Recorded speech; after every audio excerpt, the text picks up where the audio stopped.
Luther is sort of a complicated figure, as people who know something about Luther know, because I think somebody asked him at some point something about a person who committed suicide. So in medieval traditional theology, the idea was that if somebody committed suicide, there was basically no hope for them and they would go to hell. But then Luther said that you cannot limit God's salvific activity. And he just left it at that. And he didn't really continue or formulate a theology. But he basically answered a sort of a question that was very personal to somebody and gave basically a hopeful answer. But at other points, he would mostly say some things, even quite contradictory things. I think Luther, and this applies to a lot of later Lutheranism also, they just think about the practical application of the gospel message in a rather straightforward way, which is often very, very good.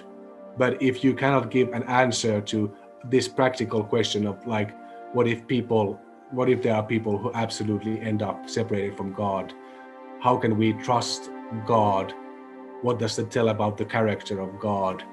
You know, this often people just appeal to mystery or the hiddenness of God or something, and say that God's attributes might seem or be contradictory, but we just somehow have to accept that. And sometimes Lutherans also kind of appeal to free will, even though in Lutheranism traditionally there's no idea of like a free will where we choose God in the sense that we are responsible for our own salvation or the lack of it. That doesn't exist in Luther's theology or in traditional Lutheranism. The interesting thing about Lutheranism is that it basically has acknowledged, Lutheran theologians have acknowledged for a long time that there's no reason, given the premises of Lutheranism, why everybody wouldn't be saved. But then Lutheran theologians traditionally just say that it just can't be true because the Bible teaches otherwise.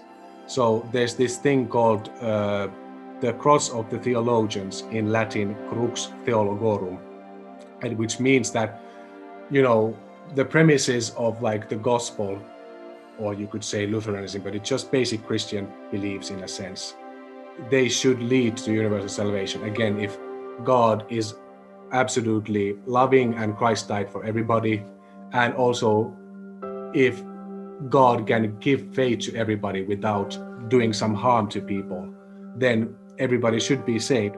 And if we have been given faith through whatever means that happens, whether it's, you know, a conscious decision or something that happens in your life, childhood, or a combination of anything, it's always something that you don't actually create yourself, and you have a lot of obstacles. You have, of course, in Lutheran theology, you believe in the original sin. So you have obstacles, but God is still able to give you faith. And if he's able to give it to you, why wouldn't he do it to other people? If we think about who he is, what his character really is. And ultimately, it's about the character of God. There was actually a Lutheran preacher in the 18th century whose name was Georg Klein Nicolai. He wrote a book called The Everlasting Gospel, which has been or was translated very early into English, and you can find it online. But anyway, he taught that God is love, and starting from that premise and from the Bible, he just said that everybody is going to be saved, but he had a very strong sort of hell preaching. And what he said was that if somebody says that another person is going to go to eternal hell, and I'm not going to go to eternal hell, but that the other person is going to go to hell, then according to him, what God does is that God puts this person who was judging others into a state where they think and absolutely believe that they're eternally separated from God. And then he compares that state of God forsakenness to Christ's suffering on the cross when he said, my God, why have you abandoned me? And he just leaves it at there. You can sort of make your own judgment then that this must mean that Christ's sacrifice is sufficient for even these people who did a horrible sin of judging others to hell. But there's no exact mechanism.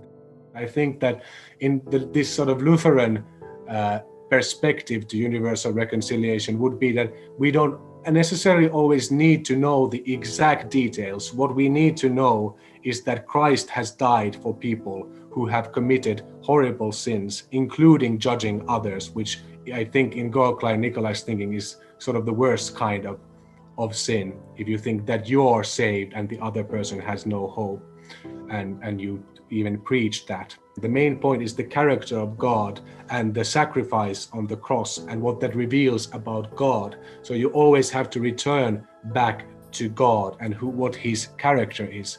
Otherwise, you get lost in all sorts of debates about free will, not free will, how does hell happen, how you're saved from hell, how long does hell last. Of course, I believe that Christ is the true hell who's stronger. This is an interesting thing to say, but I think Lutheran theologians have said this, even if they don't believe it. In universal reconciliation, and I think Luther has said that Christ is a stronger death than death and a stronger hell than hell, because he consumes hell, he consumes and destroys death with his own death and with his descent into hell.